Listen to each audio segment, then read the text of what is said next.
Assalamualaikum warahmatullahi wabarakatuh. Selamat datang kembali di channel Raja Melawi. Channel ini membahas tentang dunia otomotif roda 2 dan roda 4. Buat Bapak Ibu semua yang lagi cari kendaraan roda 2 dan roda 4 dengan kualitas yang terbaik dan harga yang terjangkau, bisa hubungi kita di kontak WhatsApp yang ada di deskripsi. Nah, seperti judul kita kali ini, asal muasal atau asal mula mobil STNK. Banyak teman-teman bertanya, kenapa mobil STNK ini beredar di mana-mana dan dari mana asalnya? Apa sebabnya kok bisa STNK? Ya, karena apa dan resikonya apa? Kita akan bahas di video ini. Simak terus sampai akhir.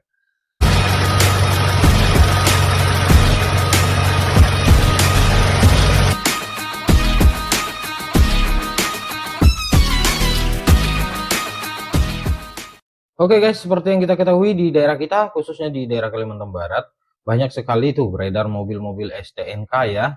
Nah, kita tuh banyak nggak tahu asal mula mobil STNK tuh dari mana. Sebabnya apa kok bisa STNK dan risikonya tuh seperti apa. Sebenarnya mobil STNK itu risikonya besar banget ya guys ya. Cuman terkadang orang memang memaksakan diri untuk mengambil mobil tersebut ya. Nah, di sini udah saya rangkum ya guys ya, menjadi 6 bagian ya.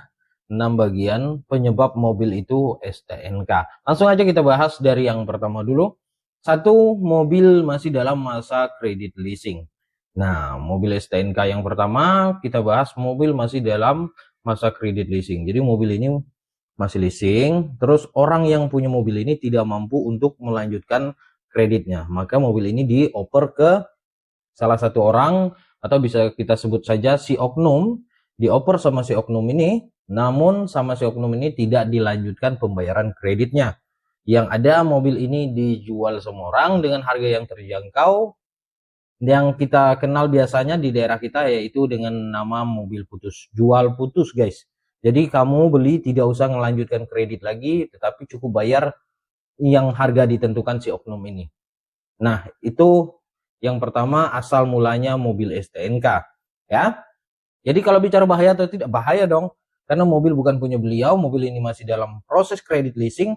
Ya kalau orang leasing cari, terus kamu ketemu, mobilnya ketemu, maka mobil itu akan ditarik leasing.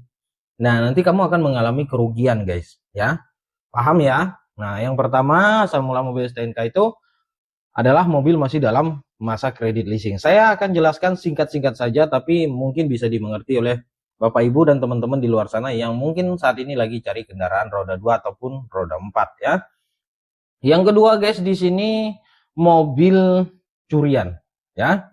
Nah, kalau untuk bicara STNK guys, terkadang ya itulah sebabnya guys.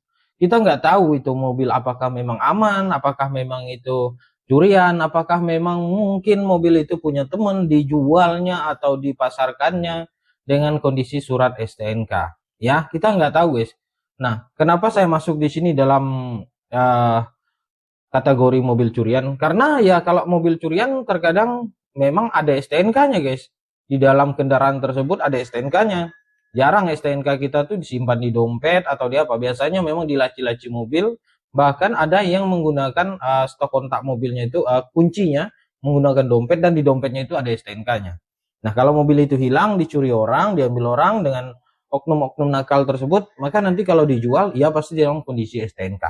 Ya, ada beberapa juga yang mungkin karena ada oknum nakal tersebut mungkin dibuatkan BPKB, tapi itu nanti kita akan bahas di video-video lainnya ya. Nah, yang ketiga guys, yang ketiga di sini adalah mobil sabun. Nah, di video sebelumnya kita udah pernah membahas tentang mobil sabun ya.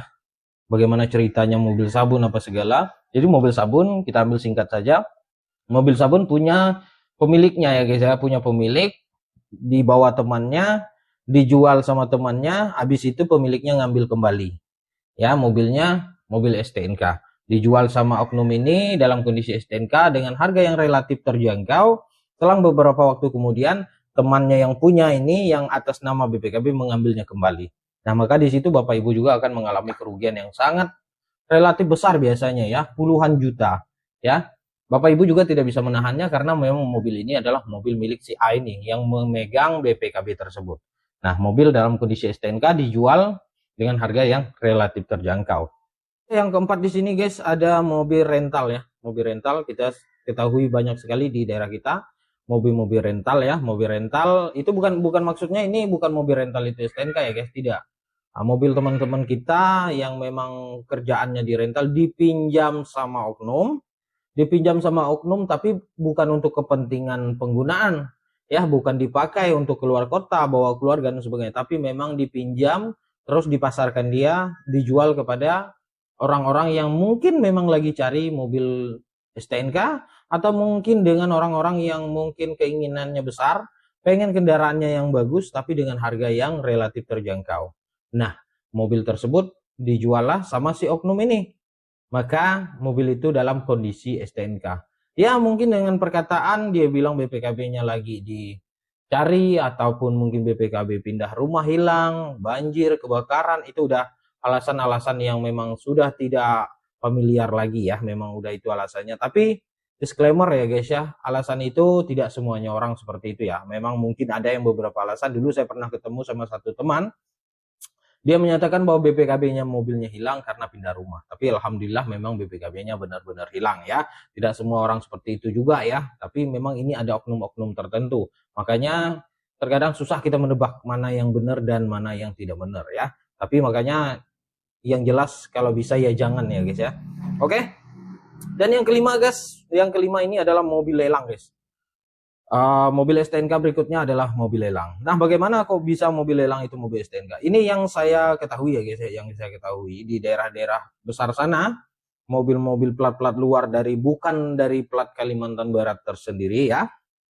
Jadi mobil tersebut mungkin ya memang udah ditarik leasing ataupun ditarik pihak showroom ya, nanti masuk dalam pelelangan. Namun karena oknum-oknum nakal ini mungkin banyak ya guys ya, jadi sama si oknum nakal beberapa unitnya tidak masuk dalam daftar pelelangan ya. Itu yang saya ketahui, mohon dikoreksi kalau memang ada salah ya.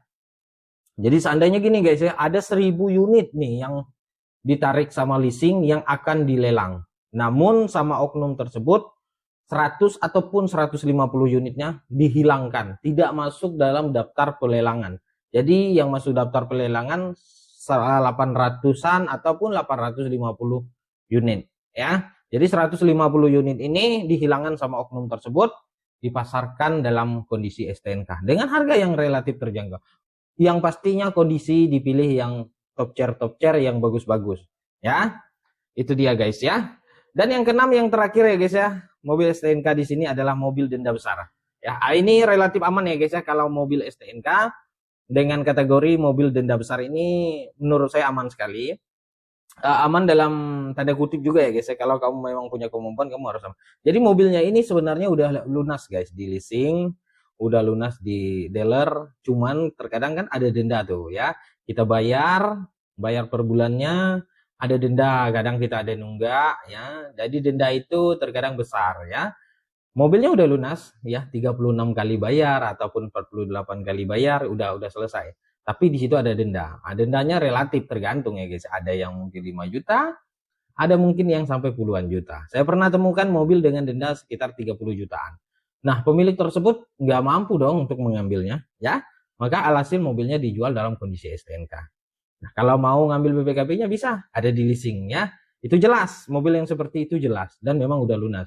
Kalau Bapak Ibu mau ngambil BPKB-nya gimana? Ya tebus tadi, ya. Tebus tadi uangnya. Oke guys, itulah dia tadi mobil STNK yang kita rangkum tuh ada 6 jenis ya. Kalau teman-teman ada mobil STNK yang lainnya, tulis di kolom komentar, nanti kan kita baca, nanti akan kita jawab. Kalau mungkin ada pertanyaan, ada yang mau ditanyakan juga boleh ya guys ya. Jadi yang pertama tadi adalah mobil masih dalam masa kredit leasing, mobil curian, mobil sabun, mobil rental, mobil lelang, dan yang keenam mobil denda besar. Nah, kalau kamu mau ambil mobil STNK, teruslah berhati-hati, tanya terlebih dahulu, kalau bisa ada yang lengkap, lebih baik yang lengkap ya. Jangan ambil mobil STNK, tapi itu kembali ke hakmu masing-masing ya.